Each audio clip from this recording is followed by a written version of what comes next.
This video is closed captioned. With over 7,000 islands, the Philippines boasts as a prime destination country in South Asia. There are so many things that can draw you to this beautiful territory. Is it its many world-class beaches, splendid lush forests and mountains, or the pristine remote regions? Just know that whatever piques your interest to visit the Philippines is absolutely true and is very much worthy of your trip.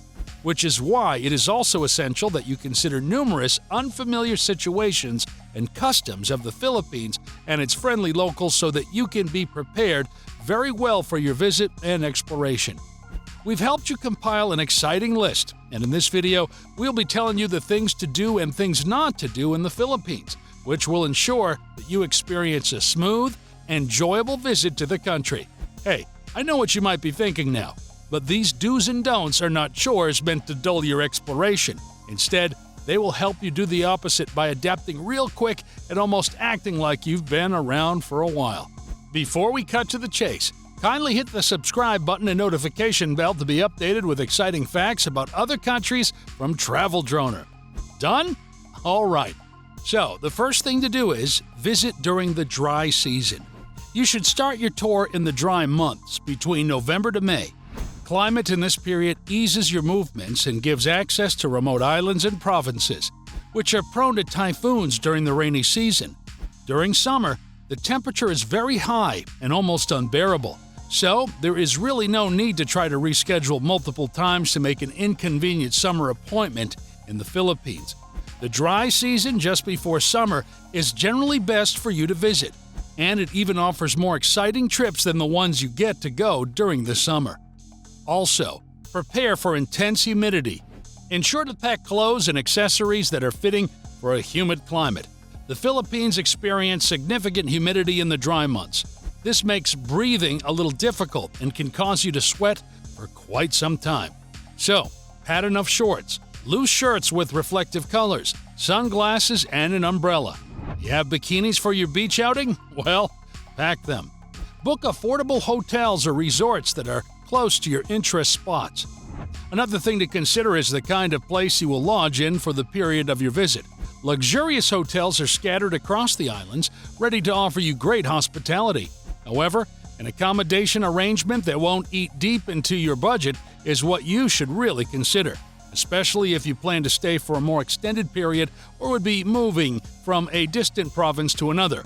Also, ensure to check the proximity of your chosen hotel to the places you want to tour.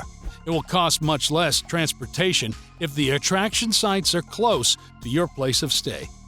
Speaking of transportation, do not rent a car. Renting vehicles in metropolitan areas like Manila is expensive and even more inconvenient if you can't easily find your way around the city alone. Depending on your location, it is advisable to use the service of app booking cars or use public transport. App-booked cars are more efficient and safer in cities. Uber and other app booking companies are active in metropolitan areas.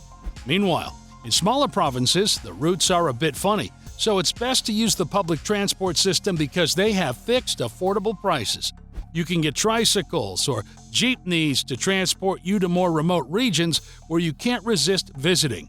If you want it to be more exciting, hire a bicycle so you can make stops at local restaurants, bars, or shops, or to even view some beautiful places around.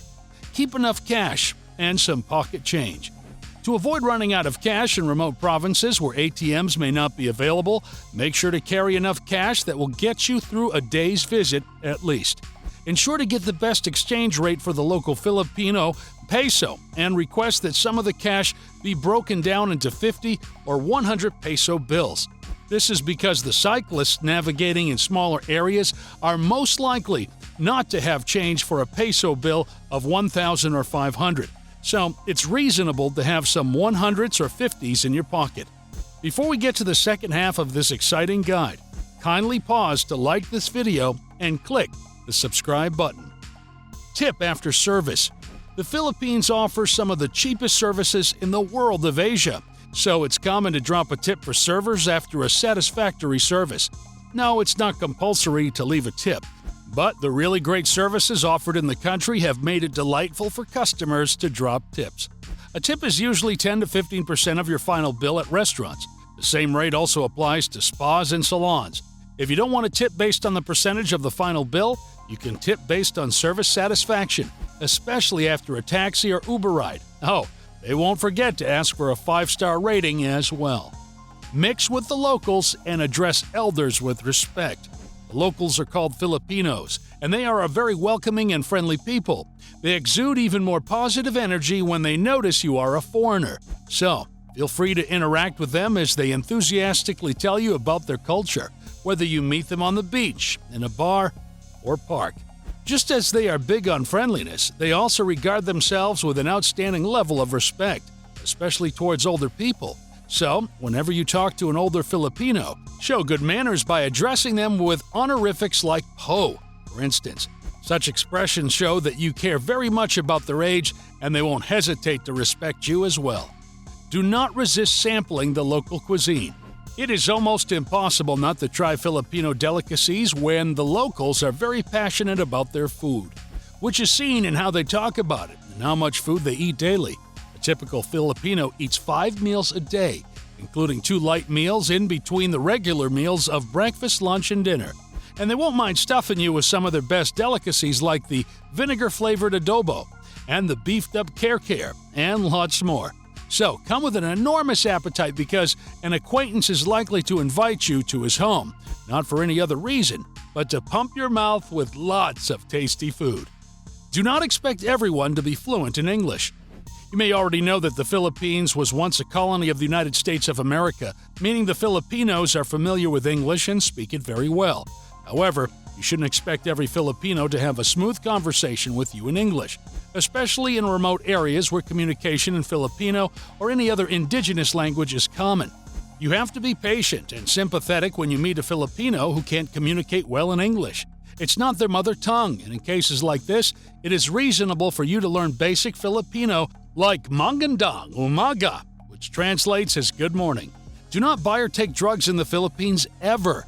The Philippines have some stringent drug laws. Seriously, just say no if somebody approaches you offering you drugs.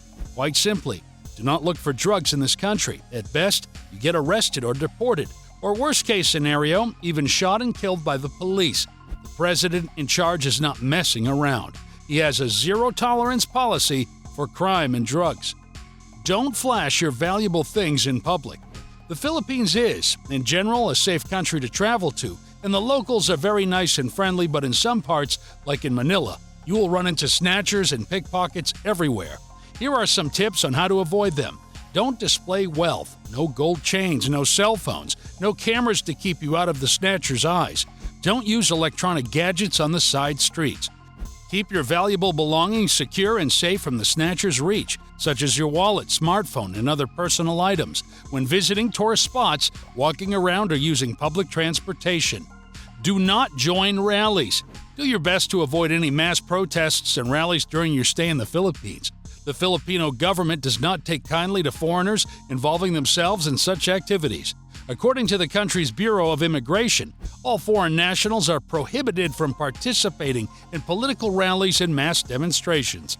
Doing so is considered illegal, and you risk getting blacklisted or deported.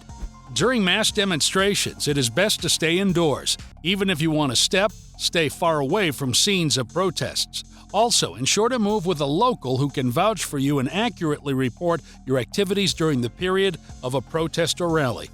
Enjoy your stay. You are promised a fun and relaxing time in the Philippines provided you immerse yourself in the island's array of attractions and ensure to remember the do's and don'ts in the country. Remember, you are visiting there to have a special kind of fun you have experienced before. So make sure to bask in the sunshine of the beaches, belch countlessly after consuming plenty of delicious foods, and make lasting memories with the friendly Filipinos. And also, don't forget to like this video if you haven't done that already. Go ahead to click the subscription button and notification bell. Do well to comment with the do's and don'ts that interested or shocked you the most. We would love to hear from you.